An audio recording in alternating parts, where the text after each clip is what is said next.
Masechet Hagiga Daf Vav. Alors, juste dans la dernière ligne en bas du Daf He, on avait dit dans la Mishnah, Eze ou Katan, c'est quoi un enfant? Kol sheno yachol irkov al ktefot shel aviv.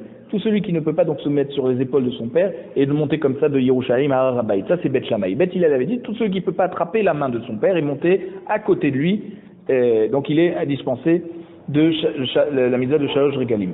Alors Matkifla Rabbi Zira. Rabbi Zira pose une question sur la Mishnah. Il dit, Ad hacham man atiye. Jusqu'à maintenant, qui c'est qui l'a amené? Ça veut dire quoi?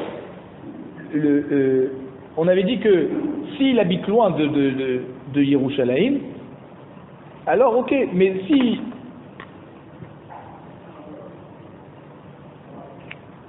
sa distance de chez lui à Yerushalayim est plus grande que la distance de Yerushalayim à Har Habayit, ok, alors il ne peut pas.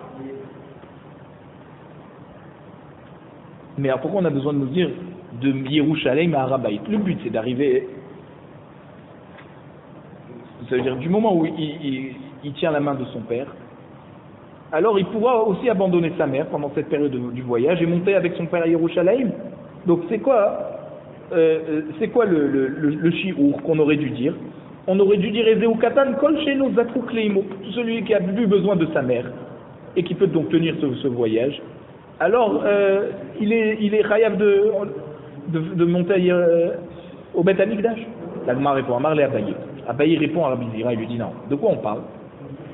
Ad hacha, ça veut dire jusqu'à Yerushalayim, Demihaïva ime, Besimcha, que même sa mère est obligée de venir à Yerushalayim pour la joie de la fête, on passe à Yerushalayim. Alors, donc l'enfant est toujours avec sa mère. Aïsete ime, donc sa mère amène l'enfant avec lui. Mikan ve'elach, à partir de Yerushalayim jusqu'à Har Habayit, que sa mère n'a pas la mitzvah de Oladriya, de monter des korbanot, alors il y a Chol ve'lechos biyado shel avim Yerushalayim à Har Habayit, Chayav, s'il peut attraper la main de son père et monter de Yerushalayim à Har Habayit, là il est Chayav, son père est obligé de l'amener. Ve'ilo pato, mais s'il peut pas, il faut qu'il reste avec sa mère. S'il peut pas monter donc avec son père, alors son père le laisse avec sa mère à Yerushalayim. Reshiv Rabbi, Tahad Bet Hillel. Donc Rabbi il a posé une question à la place de Bet Hillel sur Bet Shammai en fait. Les divrei Bet Shammai, sur les paroles de Bet Shammai. Il dit Vehana lo alta ki amra le isha ad gamel ana'ar va avioti. Il dit quand on voit que Hana elle a été exaucée et qu'elle a eu un enfant qui était donc Shmuel Hanavi,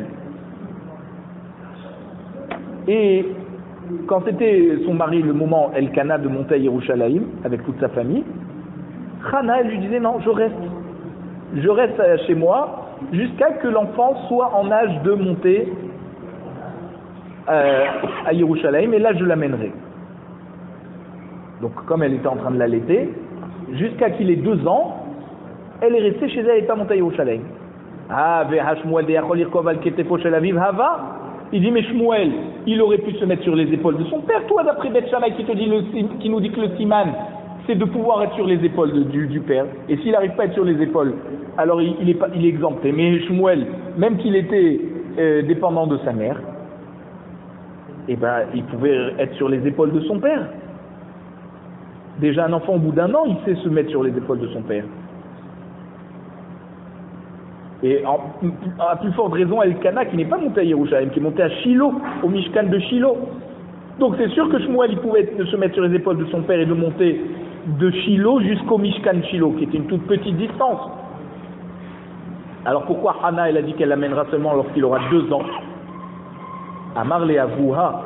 Alors le père de Rabbi, il a répondu à Rabbi. Il lui a dit Vélit Amar, d'après toi, Tik Shelach, tu peux poser aussi cette question. Hana Goufa Milome Haïva, que tu me parles de son fils? Si elle a dit je l'amènerai quand il aura 2 ans, alors qu'elle aurait pu l'amener quand il avait 1 an. Mais elle, déjà elle aurait dû monter Besimcha, puisqu'elle est chayav de mitzvah de simcha de la fête, pourquoi elle n'est pas montée? Et là, Hana Mefan Kuta Yeterta Hazia Bebi Shmuel. Hana, elle était très pointilleuse avec Shmuel parce que il était très faible. Vehasha Bebi Shmuel Yahudsha de Urcha. Et elle avait peur que Shmuel ne tienne pas la route.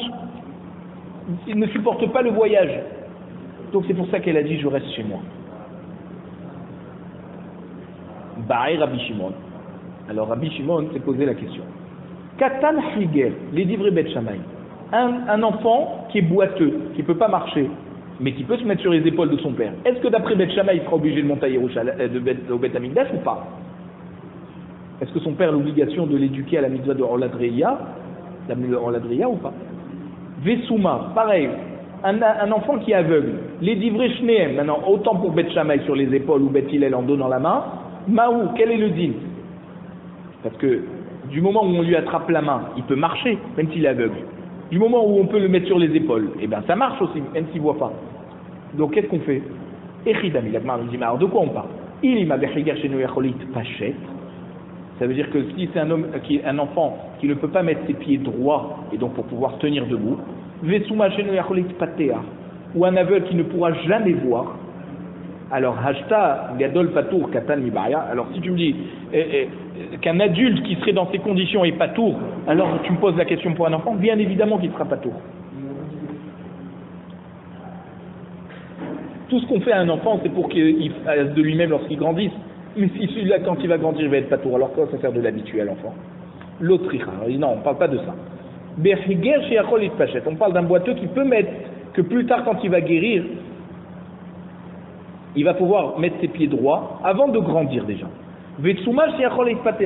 Ou alors on parle aussi d'un enfant qui va pouvoir retrouver la vue. Maï, quel est son dîme? Est-ce qu'il doit monter ou pas? Alors Abaye lui a répondu, il dit voilà, la règle, c'est tout ce qu'un adulte il est minatora, un enfant tu dois l'habituer. Midrabanan. D'accord? C'est la mitzvah de Chinuch midrabanan. Kol echad gadol patou midoraita midrabanan katamnami patou. Mais tout ce qu'un adulte est patour de minatora, alors même pour un enfant midrabanan c'est patour de l'éduquer. Donc il n'y a pas du tout besoin. Bet Shammai Omrim. Ariyash tekesef. On a vu dans la Mishnah que il dit que le korban de Olad Reya doit coûter 2 pièces. Et le machloket Bet Shammai Bet Hillel. Tanu Rabbanan. Bet Shammai Omrim Ariyash tekesef vechagiga ma'a kesef. Donc le Olad Reya il doit coûter 2 pièces d'argent et le Shalmei Chagiga que tu vas manger une partie, il peut coûter déjà une ma'a kesef, une pièce. Chez Areya, Ola Kula les Gavoa. Le Olad Reya, il est complètement sacrifié pour Akadosh Baruch Hu. Donc, tu dois acheter quelque chose de plus cher. Machenken Bachagiga. Mais ce qui est différent du Korban Chagiga, qui est un shlamim, qu'il y a une partie qui est mangée par les Kohanim et les propriétaires. Donc le Ola, il est plus rachouf, donc il doit coûter plus cher. Comme on a vu aussi dans Chag Shavuot, Sheriba Bahen Akatuv, que le Pasuk a ordonné d'amener plus de Olot que de Shlamim. Puisque dans Shavuot, on amène les korbanot avec 2 lechem. Et on doit, là-bas, c'est quoi les korbanot qu'on doit amener avec les 2 lechem, les 2 pains? 7 moutons, 1 taureau et 2 béliers. Ça, c'est en Ola. Et maintenant, les Shlamim, qu'on amène à Shavuot, c'est juste 2 moutons. Donc on voit que les Aola c'est plus rachouf que Shlamim. Et donc ça doit coûter plus cher que le Shalmei Chagiga. Ça c'est Bet Shammai. Ou Bet Hillel Omrim, Hareya ma'a kesef, Chagiga shte kesef. Dit au contraire, la Ola de Reya elle doit coûter qu'une pièce, et Shalmei Chagiga il doit coûter 2 pièces. Pourquoi? Chez Chagiga, Yeshna lifnei adibur. Il dit Chagiga c'est plus important que Ola. Pourquoi? Parce qu'on a vu que les Bnei Israël, ils ont amené des korban shlamim avant Matan Torah. Déjà avant Mahamad Sinai, Moshe il a fait un misbéach et il a envoyé les jeunes Bnei Israël faire des korbanot. Il y a écrit là-bas, Vaizbehu Zevachim Shelamim. Machen Ken Bariya, donc ils ont amené des shlamim avant le Ola de Reya, c'est-à-dire avant le korban Ola. Or le korban Reya c'est un Ola, donc il est moins chachou. Ve'on Natinu Banesim, et on voit aussi les Nesiim, les chefs de tribu, lorsqu'on a inauguré le Mishkan, Sheriba Bahen Akatu Bishlamim Yoter Mim Olot. Le Pasuk cite plus de Korban Shlamim que de Olot qu'ils ont amené. Comme on voit dans Bamidbar, Perek Zayin, Pasuk Pezaïn et Pechet, on voit que les Olot, il y en avait 12 taureaux, 12 béliers et 12 moutons. Et les Shlamim, c'était 24 taureaux, 60 béliers et 60 atoudim, c'est une sorte de moutons qui sont tachetés. Ça veut dire c'est des grandes chèvres. Donc on voit que Shlamim c'est plus important. Ok. Ou Bet Hillel, Mata Amalo Amreke Bet Shammai. La Gemara a demandé Bet Hillel, pourquoi il n'a pas donné la raison de Bet Shammai? C'est vrai, la raison qui avait été avancée par Bet Shammai, c'est que à Shavuot, il y a plus de Olot que de Shlamim. Alors il dit des cas Amrat, parce qu'il va te répondre Re'ia Adifa de Ola Kula Legem. Alors il te dit le Korban Re'ia de Ola, il vaut plus que les Shlamim, parce que le Ola il est complètement donné à Kadosh Baruch Hu. Alors il te dit Abraba, alors Chagiga Adifa, Deid Bashte Achilot. Il dit non, mais Chagiga c'est mieux que Ola, pourquoi? Parce que il y a deux consommations, une consommation sur le Mizbeach et une autre consommation qui est mangée par l'homme. Donc c'est pour ça qu'il faut une BMA plus grande et qui coûte 2 pièces. Donc comme Bet Hillel, pas comme Bet Shammai. Ou des cas Amrat Nelaf me Atzeret. Est-ce que tu m'as dit qu'il faudrait apprendre de Atzeret, que là-bas il y a plus de Olot que de Shlamim? Alors je vais te dire Danin Korban Yahid mi Korban Yahid, Ven Danin Korban Yahid mi Korban Tzibur. On ne compare un Korban Yahid seulement par rapport à un autre din d'un Korban d'un particulier, et pas un Korban particulier par rapport à un Korban de Tzibur. Or les Shlamim qu'on amène à Shavuot, c'est des Korban Tzibur. Alors on ne peut pas comparer au Korban Yahid de Olad Reya et Shalmi Chagiga qui sont amenés par chaque particulier. Et les korbanot de Nessim, c'était des korbanot des particuliers. C'est pour ça que Bet Hillel se sont appuyés sur ça pour dire que le Olad Reya coûte moins cher finalement que le Shalmi Chagiga. Ou Bet Shammai, Maïta Amalo Amreke Bet Hillel. Alors maintenant Bet Shammai, pourquoi ils disent pas comme Bet Hillel? Alors Agmar répond, des Kamrat, ils vont dire comme ça. Chagiga Adifa. Chagiga, c'est plus que. C'est-à-dire, toi tu me dis que Chagiga c'est mieux que Olad Reya, mais non, mais je vais te dire qu'il va des Yeshna Lifne Adibur. C'est pas une preuve. Reya Nami Yeshna Lifne Adibur. Tu voudrais dire que quoi? Que au même moment où on a amené les Korbanot avant Matan Torah, ils ont amené aussi des Olot. Ne crois pas qu'ils ont amené que des Shlamim. Comme c'est écrit dans le Pasuk, Vaya Alu Olot. Alors donc c'est pas, il n'y a pas un qui est mieux que l'autre. Ou des camarades Nelaf Minessim. Alors si tu veux me dire, alors viens on apprend des Nessim qui ont amené plus de Shlamim que de Olot, c'est pas une preuve. Danin Davar à Noëg les Dorot, mi Davar à Noëg les Dorot. Même Danin Davar à Noëg les Dorot, mi Davar chez Eno Noëg les Dorot. Et on peut comparer un Korban seulement si il est ça veut dire de génération en génération on fait ce même Korban. Comme les Shalmei Chagiga, Olad Reya. D'accord, que tant qu'on a le Beth Amikdash, on a la mitzvah d'amener chaque année ces korbanot. Mais et donc Shalmei Atzeret, les shlamim de Atzeret, de Shavuot, aussi on les fait de génération en génération. Donc ça on apprend l'un de l'autre. Mais on ne peut pas apprendre une mitzvah qui est valable que d'un moment par rapport à une mitzvah qui n'est pas valable, comme les Nessim, que c'était seulement au moment de l'inauguration du Mishkan. C'était pas pour tout le temps. Donc on ne peut pas après amener une preuve que les Nessim ont amené plus de Shlamim que de Ola pour dire que Shlamim c'est plus important. Non. Ou Bet Hillel Mash na Hagiga, Yeshna Lifnei Dibur. Alors d'après Bet Hillel, en quoi c'est différent Hagiga que Bet Hillel a dit que Yeshna Lifnei Dibur,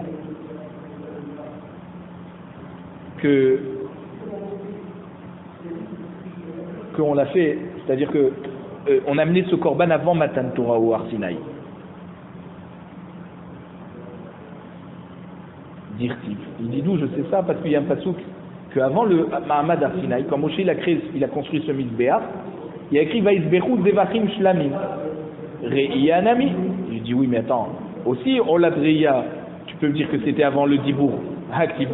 Vayarlu Olot, ils ont amené aussi des Olot. Donc quelle preuve tu vas avoir Bet Hillel que Shlamim c'était ça qu'ils ont amené avant le Matan Torah. Voici que c'est écrit Olot aussi. Alors la Gemara répond qu'à Savri Bet Hillel, Ola sheikrivu Israël Bamidbar, Ola Tamid Aval. Il dit c'est quoi le Ola qu'ils ont amené Olot? C'est pas des korban Ola exceptionnels. C'était le korban Ola du korban Tamid de tous les matins. Alors il n'y a pas à comparer. Par contre, Shalmei Chagiga qu'ils ont amené, Ils ont amené plus de shlamim, alors ça te montre que shlamim c'est plus important. Ou Bet Shammai c'est vrai. Ola shekrivu Israël bamidbar ola driya. Et Bet Shammai te dit non, le korban ola que les Bnei Israël ont sacrifié dans le désert avant Matan Torah, c'était ola driya. Donc c'était donc pour se montrer à Kadosh Baruch Hu, puisqu'il y a écrit Vayechezu et Elokim, donc c'est un ola driya. C'est pas le ola tamid. Amar Rabbi Bet Shammai Rabbi Elazar Rabbi Ishmael Kulehu Svira Lehu Ola Shekrivu Israël Bamidbar Ola Driya Avai. Donc Abba il nous dit Bet Shammai Rabbi Elazar Rabbi Ishmael, tout le monde était d'accord que le korban Ola que les Bnei Israël ont sacrifié dans le désert c'était un Ola Driya. Ve Bet Hillel Ve Rabbi Akiva Ve Rabbi Yossi Galili Kulehu Svira Lehu Ola Shekrivu Israël Bamidbar Ola Tamid Avai. Donc les trois pensent que non, c'était un Ola Tamid. Bet Shammai Hade Amran Bet Shammai, on sait que ils pensent que Ola Driya c'était dans le désert avant le Midbar.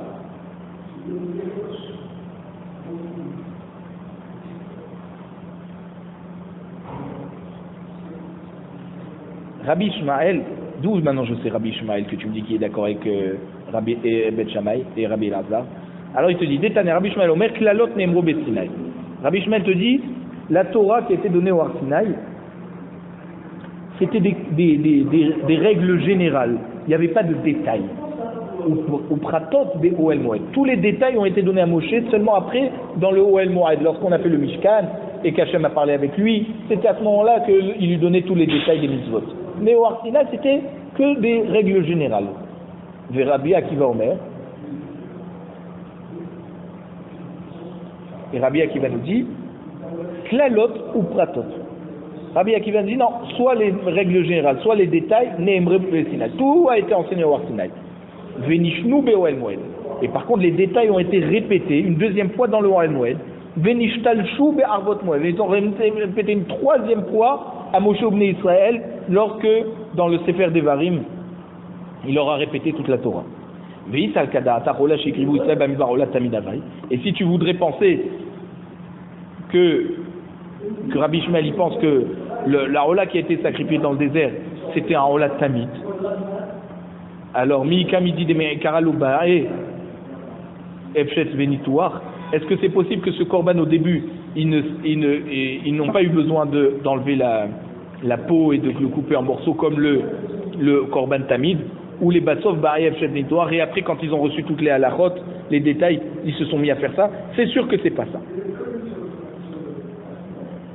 Donc finalement, tu es obligé de dire que Rabbi Ishmael, il pense que lui qui pense qu'au Sinaï on a donné que les règles générales et seulement après les détails, alors cette Ola qui a été sacrifiée dans le désert, c'était un Ola Tamid. Alors au début c'était sans avoir enlevé la peau et coupé les morceaux, ils le mettaient tel quel. Et après quand Hachem a donné à Moshe les détails, alors ils ont changé leur manière de faire le Korban Tamid. Et ça, c'est pas possible. Donc tu es obligé de dire que le Ola, d'après Rabbi Ishmael, qui a été mis dans le désert, c'était un Ola Driya, donc comme Bet Shammai. Ah, Ola Driya aussi, il faut le découper en morceaux.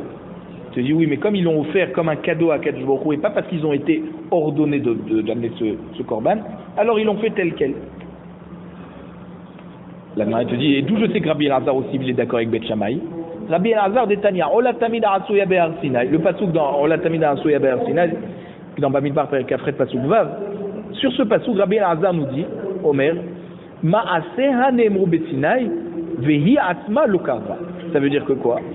Que quand on dit un Arasuya Be'ar Sinai, ça veut dire toutes ces halachot et la manière de sacrifier, ça a été donné au Har Sinaï. Mais ils n'ont jamais sacrifié cet animal avant le Har Sinaï. Donc, quand on nous dit que les Bnei Israël ont fait un korban Ola dans le désert, c'était pas Ola Tamid, c'était Ola Driya. Rabbi Akiva Omer, maintenant on a dit Rabbi Akiva est d'accord avec Bet Hillel. Lui, comment il t'explique à Asuya Be'ar Sinaï? Il te dit Karva. Non, on l'a fait, ce korban Tamid, on l'a fait au Har Sinaï. Veshuv le Pascha, et on ne s'est jamais arrêté de le faire. Et la man Mekayem, alors comment je peux expliquer le pasuk de Amos qui a reproché au Bnei Israël en disant dans Péréké pasuk café Azvahim ou mincha igashtem li bamidbar arba'im shana bet Israël. Donc tous les korbanot pendant les 40 ans dans le désert, Ils disent, vous m'avez amené ça dans le désert, ça veut dire que quoi? Ils n'ont pas amené. Donc comme ils ont fauté et qu'ils ont été retranchés d'Hachem, donc ils n'ont pas amené de korbanot dans le désert. Comment Rabbi Akiva il nous dit qu'en Olat Tamid ils l'ont mis dans le désert, ils se sont jamais arrêtés de la faire? Alors Shivto Shel Levi chez le Abdou Avodah Zara Hen Ikrivota. Je te dis d'après Rabbi Akiva, c'est pas les Bnei Israël qui ont fait, c'est le Shevet Lévi qui n'a pas fauté. Et comme il a pas fauté, il n'a pas fait Avodah Zara, alors ils n'étaient pas repoussés d'Akadosh Baruch Hu, et donc eux ils ont fait le Olat Tamid. Donc on voit de là que même Rabbi Elazar il pense que la Ola que les Bnei Israël ont amené dans le désert, c'était Ola Dre'ia. Et Rabbi Akiva il dit que c'était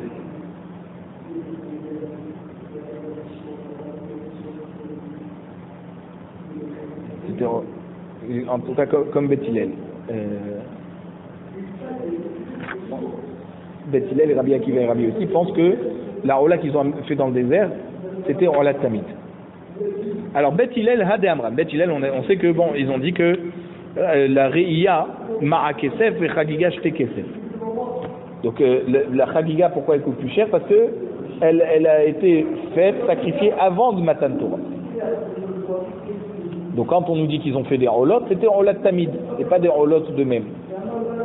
Rabbi Akiva Hanami Amram.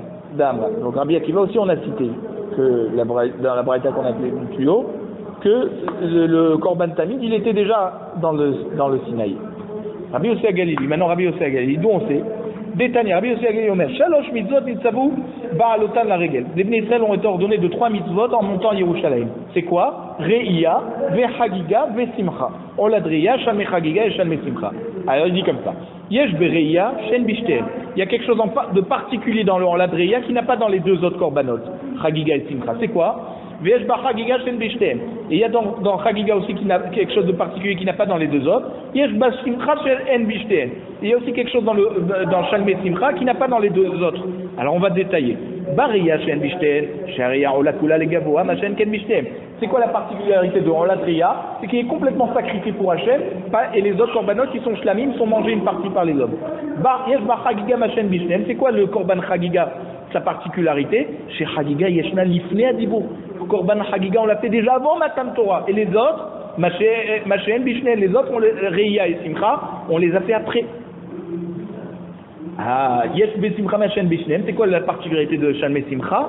Chez Simcha Noeget Banashim ou Banashim, que la Simcha, l'obligation de manger de ce korban, en fait, c'est autant pour les hommes que pour les femmes. C'est-à-dire que même quand en général les femmes sont pas tôt de mitzvah tassé chez Azman Grama, la mitzvah de Simcha, il y a écrit Vesamarta Ata ou Betecha. Machen Bishnem, donc il n'y a pas cette mahala dans Chagiga et Re'ia, que les femmes sont pas tôt de ça. Mais Rabbi Ishmael Maïta'ama, et Rabbi Ishmael, alors c'est quoi sa raison qu'il a dit que dans le désert les Bnei Israël ils ont fait Olad Re'ia Kamuk Matle ke Bet Shammai. Alors il pense comme Rabbi Ishmael comme Bet Shammai. Ah lui il pense comme Bet Shammai. Mais en général on repousse les paroles de Bet Shammai pour aller comme Bet Hillel. Alors pourquoi il a été poussé comme Bet Shammai? On a dit dans Brachot, dans la Flamet Vav, que Bet Shammai bim comme Bet Hillel et na Mishnah. On va pas comme Bet Shammai. Alors il répond, Israël Bamidbar Ola Tamid Havai. Si tu penses que le korban Ola qu'ils ont fait dans le désert, c'était un Ola Tamid, mi ikam midi de me'ikara lo ba'e efshet venitoir ou le basof ba'e efshet venitoir. Il dit alors quoi? Au début, ils enlevaient pas la peau, ils coupaient pas en morceaux, et après ils ont fait comme ça. C'est pas possible. Donc on est obligé de dire que d'après Rabbi Ishmael, c'était pas Ola Tamid, c'était Ola Dreia. Viens Rabbi Yossi Agalili a marché qui vous Israël Bamidbar Ola Tamid Havai, mais ikara lo ba'e efshet venitoir ou le basof ba'e efshet venitoir. Il te dit, Rabbi Yossi Agalili dit alors c'est pas un problème. Au début il faisait sans couper en morceaux et après il faisait en coupant en morceaux. Mais donc il n'y a pas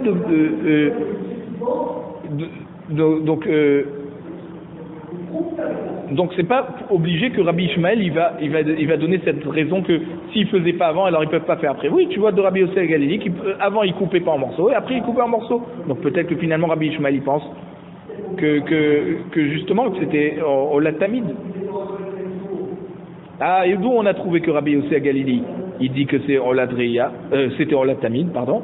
Détania, Rabbi Yossi Galili Omer, Ola Shegrivu Israël Bamidbar, et Nater, on a de Benitoir. Là, Ola que les Israël ont sacrifié dans le désert, on n'avait pas besoin de lui enlever la peau et de la couper en morceaux. Les filles chez Nefchet Benitoir, et là, mais Oel Moed Vela. À partir de quand on a eu l'obligation d'enlever la peau du Korban Tamid et de le couper en morceaux? C'est seulement lorsqu'il y a eu le Oel Moed. Donc, une fois qu'on a eu le Mishkan, donc pas avant. Et alors, c'est quoi la maskana? Ça met Mikan Rabbi Ishmael. Alors, donc, il n'y a pas de preuve pour Rabbi Ishmael qui pense que c'était Olad Ria. Peut-être non, c'était Olad Tamid. Et qu'on a changé la manière de faire dès qu'on a eu le Oel Moed. Baer Rafrizda. Rafrizda s'est posé la question. Haïkra Hechiktiv. Ce pasouk là, qui nous dit que les Israéliens ont fait Ola dans le désert, où c'est écrit? Te dit Vaishlach et Naare Bene Israël Vayalu Olot. Et c'est quoi ces Olot? Kvasim, c'était des moutons. Vaisbechu Zvachim Shelamim Lachem Parim. Les Shlamim qu'ils ont amenés, c'était des taureaux. Donc les Shlamim, c'était des taureaux. Et donc les Olot, c'était donc des moutons. Oh Dilma, ou alors peut-être tu vas dire, il dit Parim à vous. Non, même les Olot, même les Shlamim, c'était que des taureaux. Il n'y avait pas de moutons. Alors c'était quoi? Qu'est-ce qui... La Gemara te dit, les maïnaf kamina, quelle incidence il va y avoir de savoir si c'était des moutons ou que des taureaux? Alors la Gemara répond, Marzoutra Amar les pisouk te'amim. Alors il dit, c'est pour savoir comment faire les ta'amim dans la Kriyat Torah. Pourquoi? Parce que si tu dis que c'est deux sortes, des moutons et des taureaux, alors Vaya Alou Olot, il faut le chanter différemment avec un atnarta, ça veut dire mettre une pause, de manière à séparer. Ou atnarta ou zakef katon.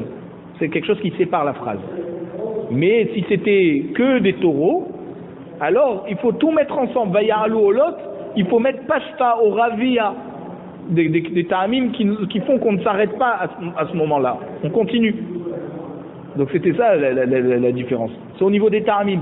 Ravacha Bered Rava Amar. Alors Ravacha Bered Rava lui donne une autre réponse. Il dit les Omer Are Alay Ola Ka Ola Shekrivu Israël Bamidbar. Il dit non, il y a une incidence pour celui qui va dire j'amène un Ola comme les Bnei Israël l'ont amené dans le désert. Oui, mais alors c'était quoi?